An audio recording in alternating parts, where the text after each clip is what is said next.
Yes, as the introduction says, I head up the Environment and Energy team at Eurostar. Hopefully, again, don't need to tell you about Eurostar, what we do as an organisation, run trains between London, Paris and Brussels. But today I want to talk to you a little bit about our Tread Lightly programme, how we've managed to really hopefully kind of resonate with our customers and tie in that programme to our customer offering, and also just touch a little bit on how we've managed to really integrate Tread Lightly within our business objectives and make it a core part of our business moving forward. Background to Tread Lightly. Before my time with Eurostar, it goes back to about 2006, 2007. What we realised back then, and as I'm sure, don't need to tell many of you here, that's probably one of the kind of golden eras really for sustainability. I'm sure it will come back again if things have dipped slightly recently, but back then there was real kind of consumer interest in climate change, sustainability, and we realised that consumers were generally looking for more choices around how they travel, and solutions. Consumers often are looking to be helped in kind of going down that route.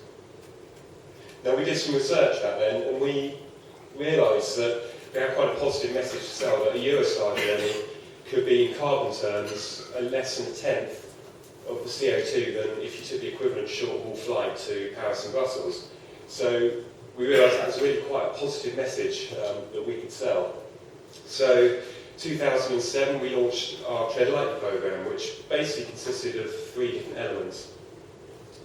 The first part was a commitment to reduce our carbon emissions by, originally it was 25% per passenger journey by 2012, but we had some really good successes early on, so we thought, well, rather than make life too easy for ourselves, we'll raise it up to 35% by 2012.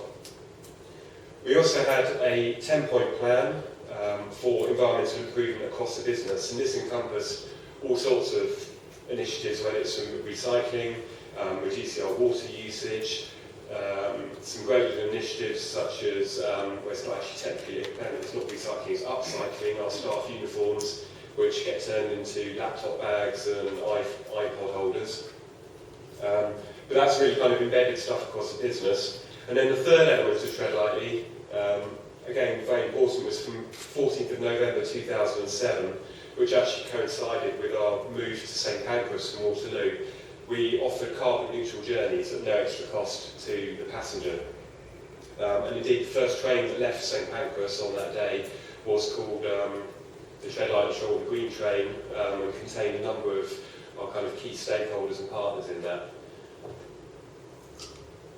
So why was Tread Lightly originally introduced? I talked about earlier just kind of some of the overall drivers, but we weren't really prepared to rest on our laurels as an inherently green mode of travel. I mean, we're quite fortunate. It's generally accepted that trains are a sustainable form of transport, but I mean, following on from Joe's excellent presentation, I mean, I started my career actually doing environmental work in the automotive industry, and that's moving at a fantastic rate towards becoming more sustainable, and we didn't want to be seen as standing still. So we wanted to be greener still, was the message from our chief exec at the time. We wanted to reinforce that competitive advantage over airlines. We wanted to meet those customer expectations who had expected us to do more, and also we wanted to attract new customers on the basis of our green credentials. And again, I think we were quite successful in that. A number of especially corporate clients, as many of us have to do here, declare your business travel, and that then gets rolled up as kind of your scope 3 emissions into what your carbon emissions are as an organisation. If you're able to travel in a lower carbon manner, then that helps you as an organisation. Now, I put this up, this is actually fairly new for us. It doesn't go back to the original Tread Lightly, but I think this is quite key to a lot of my presentation really. And this is really our kind of vision, our framework for how we deliver environmental sustainability within Eurostar. It's in a circle for no particular reason. They don't necessarily follow from one to the other, but it's a kind of three-stage process. First one I'll talk about is engage, and that really is about how we engage all our stakeholders, I suppose primarily our customers, but our employees, our other partners, stakeholders, and how we as I suppose a leader in sustainable travel, or one of the leading organisations, could help to inform them, perhaps educate them, guide them in what is the right thing to do, how can we help them to become more sustainable. The second element here, which is a switch, is obviously because what we want is to drive a change in behaviour. We want our customers to obviously become more sustainable in many ways, but hopefully one thing that we'd like them to do is switch from less sustainable forms of transport to more sustainable forms of transport, i.e. travel on Eurostar. For those journeys, either perhaps London to Paris, London to Brussels, but also further destinations than that. One of the great things, not for many people, but it was certainly good for us last year, was volcanic ash cloud. Apologies for anyone there being stuck in southern Italy or something for 4 days.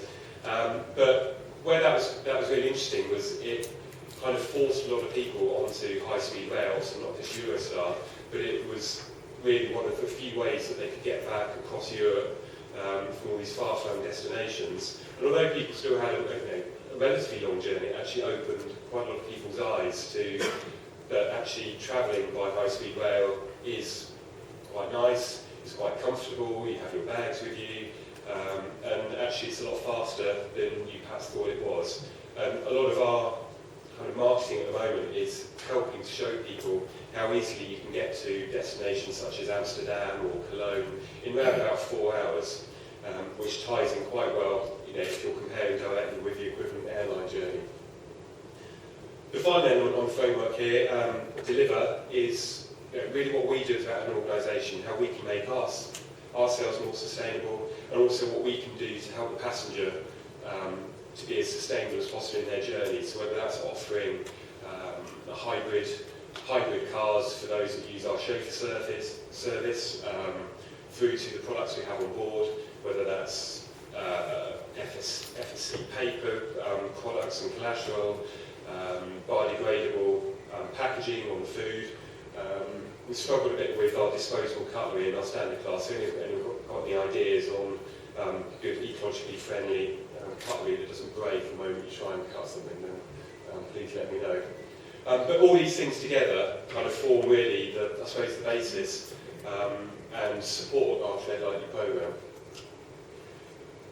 So what have been the business benefits? Now, this actually goes back a little bit. It goes back to our launch year. We haven't been able to do this every year, but we did estimate the revenue benefits to us, and this was done on some econometrics modelling, was somewhere in the region of £4.5 million back in 2007. Now that was based on, so it's hard to model exactly, but on people that said they had either new business or that would choose us, and the uplift in kind of interest based on when we included sustainability as part of our kind of marketing. So that was estimated at £4.5 million. Our turnover as an organisation somewhere at £600 or £700 million a year, so it's a fairly significant contribution there. And ongoing OPEX savings, certainly at least about £500,000 per annum. We've definitely got more we can do there, but again, these are all good messages that if you've got a fairly inquisitive chief financial officer or financial director, as certainly we have at the moment, that always helps to justify what you're doing and your position.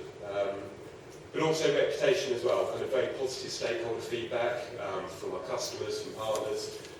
It's delivered us new business. As I said earlier, we've had a number of corporate accounts join us on the basis of our environmental programme. We're very pleased, again, seeing a government department, the Environment Agency, recently, towards the middle of last year, issued a travel policy saying that any destination served by Eurostar should be the default form of travel, and that air travel to those destinations is not permitted. And obviously, hopefully, good for us, it establishes us as a leader in low carbon.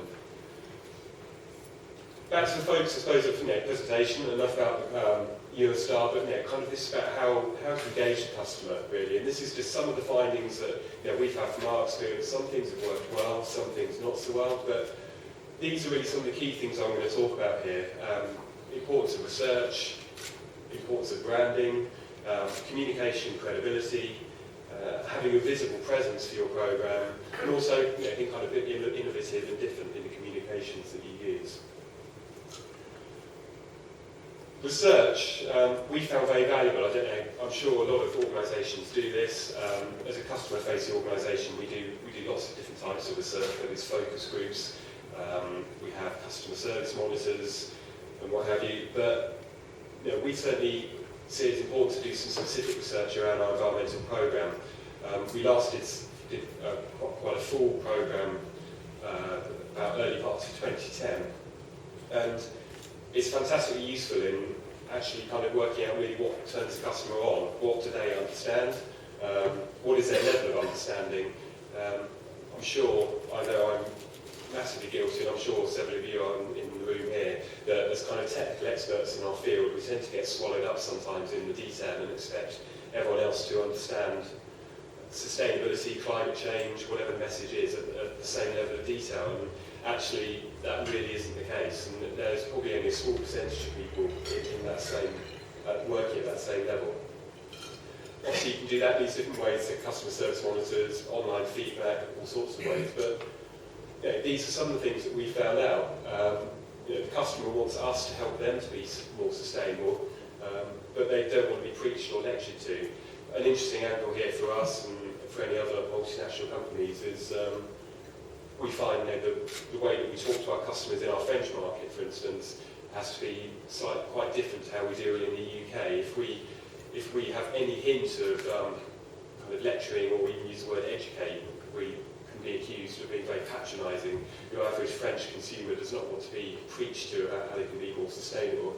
They certainly don't need to be told about the benefit of using a high-speed train from the birth of the TGV.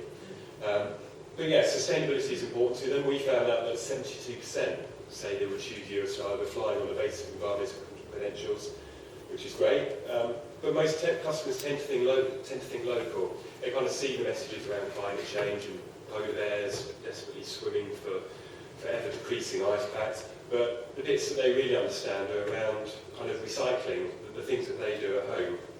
So that leads us to, well, what can we do to kind of tie into that, to really find something that resonates with them. And the final thing here, clearly price is a factor. I'd love to dream that everyone would pay for sustainability no matter what the price, but people generally do not want to pay more for green benefits, or if they do, it's a very, very small premium. So I think this is again key to the end of the conference today. It's about how much do you invest in it, and how much are you willing actually to make your customer pay for that, and often it's not very much. So in terms of your business case, that's quite a critical point. Next bit here, and I'll apologise to anyone in the room for any of these organisations. Obviously EDF, I kind of just completely cribbed these from the website, so hopefully please don't sue me for copyright infringement. But what I wanted to get across was some of the most successful sustainability programmes have tended to have a kind of separate branding to them. Obviously the main organisation has a key part in that. But if you take Marks and Spencer's with Plan A, which I defy anyone not to have heard of, G's great Eco-Imagination programme, EDF with their Team Green Britain and the whole green initiatives around that, WWF here, so that's there, so with One Planet Living, which again has become a very kind of recognisable phrase. And for us, we named our programme Tread Lightly. Now, it's just a name, it's just a brand. So the question is, does it make a difference? Now, my view is quite strongly, yes, it does. Several reasons. It helps to drive internal engagement, certainly. People like to latch onto something. I could come up with the most boring term possible for our sustainability programme. But as I said, most people, their level of interest is only at a fairly high level. And it also enables consistent internal and external messaging. You not have to do two things, one to drive things internally and one to drive externally, which is kind of helps on economies of scale of what you're producing. But I think it helps that consistency. People, if they hear a message internally, again, if you're customer facing and some of your employees are dealing with customers, they're clear in what their message needs to be. It can be more memorable, hopefully. Plan A, as I said, has become really embedded within people's understanding of what M&S stands for, sustainability, and can differentiate you from other brands. And obviously then helps with your brand association. So they hear the brand name through the sustainability programme, they link that to your own organisation being more sustainable. So some rules of engagement when communicating with the customer. Just some quick ones here. I mean, probably many of them you will know, but again, things we've learned: be credible. You have to make sure that what you're talking about is honest. No greenwash, obviously. A number of organisations have fallen down that particular hole. But as I said earlier, provide for different levels of understanding and interest. Some customers will want to know a lot, some customers will just want to know a real high-level message, just that you are a responsible company, you are an ethical company. Utilise different media as appropriate, and don't be afraid to be innovative in what you do. We've recently launched a website called cutterporter.com. This is one of the ways that we're going to use more and more in how we communicate with some of our customers. It hasn't been wide, it's only fairly soft launch, so but if you're happy to go and have a look, it's really a carbon calculator, but it also helps give people advice on how they can reduce their carbon impact, all things about seasonal and local sourcing of food, down to reducing their kind of electricity usage, etc. And there's forums on there and how people can interact. So I think that's just an example of trying to do something a little bit different. And physical presence, you need to get your message out there. Something, I'll be totally honest, I don't think we've done well enough and we need to do more on. We've got food information on some of our menus, which you may have seen if you've been lucky enough to travel in our kind of higher classes of travel. We've got an on-board magazine that we've got some information in, and we put the odd article in there. Print at home tickets, for instance, on Eurostar. If you get that, there's some messages on there. But also, what's probably most important is knowledgeable staff on board. And they're our kind of ambassadors for the whole company, and so we need them to be able to talk knowledgeably and enthusiastically about our programme. Just the final kind of bit of my presentation, just wanted to talk a little bit, kind of, I suppose, moving on about how we align sustainability with business objectives. I think it's essential to the success of any sustainability programme. It's about building a strong business case and including sustainability within that. Including your senior executives' objectives. Some organisations have got them through the whole levels, which is great, but from my experience, the most important bit, if you can get your top-level management group or your board, each of those individuals have an objective, then that's fantastically a great driver, because most of them are on nice, healthy bonuses, and it's a good way to make sure that stuff is given the management attention and the resources it needs. Really try and integrate with your core values to get it into the DNA of the organisation. So if you have a value statement, we've got one at Eurostar, and kind of always acting responsibly as part of that. It's all about embedding your sustainability programme, so the messages just keep coming out and people just see it as everyday life. And one of the great things about Eurostar, which really struck me when I joined them just over 9 months ago, is just how well embedded it is. In our meeting rooms, all the light switches, we don't have any please switch off the light signs because we don't need it. And I think there's probably only been 1 or 2 occasions in 9 months that I've walked past an empty meeting room that's still got a light on. Everyone talks about tread lightly, and when we're not doing stuff, people grab me in the corridor and say, what's happening, why aren't we doing more? And finally here, communicate successes. I think business success equals sustainability success and vice versa. If it's well integrated, the two really well align. So, link it to your key business objectives. So another slightly busy slide, but I think when you're doing a business case or putting any kind of case or paper together, is look at how will developing that green strategy or that sustainability strategy resonate with your customers. How will it make a difference to your research is key to that. How is it different to the competition? How will it raise you above what they might be doing? Will it increase your market share and your revenue? Hopefully it will, and if you can measure that. Will it deliver direct savings? I mean, that's the classic one for a business case, might be energy efficiency, but then there are other indirect savings as well. Don't be afraid, CRC benefits, for instance, are a classic example there. Can you work out what the PR, marketing and brand exposure benefits are? Those can be calculated as well, it's all good stuff. And how will it reduce your risks as well? So, in summary, I think our experience at Eurostar, integrating your programme is essential to the success, really, of it. Integrate it within your business objectives, integrate it within your business values, and employee objectives as well. Try and make it everyday part of doing business by using communication methods, and overall just kind of be challenging. I think, don't be afraid to go beyond the rest, be credible, be innovative, and be different. Thank you very much. Thank you, Peter.